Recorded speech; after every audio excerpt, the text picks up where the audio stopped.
यासाठी तुला लहानाचं मोठं केलं आम्ही. तू नवऱ्याच्या घरी जाऊन धुणं भांडी कर, एक शिकलेली नोकरानी म्हणून राहा. अगं कष्ट कर ना. आणि धुणं भांडी करणं, घरची कामं करणं एवढं अवघड नसतं. मी 4 घरची कामं करत होते. मी भांडी धुवायचे तर तुझा बाप मला भांडी घासून द्यायचा, कारण मी त्यांना तिथे उभं करायचे. संसार दोघांचा असतो ना. मग तू पण तुझ्या नवऱ्याला सांग, जर मी भाजी बनवतेय तर तुम्ही भांडी घासा, दोघांनी मिळून करा संसार. आणि तूही कमव. इतक्या डिग्र्या घेतल्यास ना, त्याचा काहीतरी उपयोग कर, नाहीतर जाळून टाकीन सगळ्या.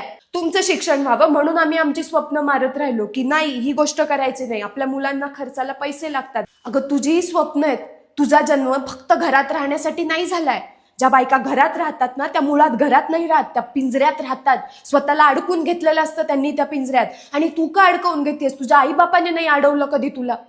मला जर परत कळालं ना की तू घरचीच कामं करतेस, बाहेर जातच नाही, तर मी तिथे येऊन कान सडकेन तुझं. तुझी ही स्वप्न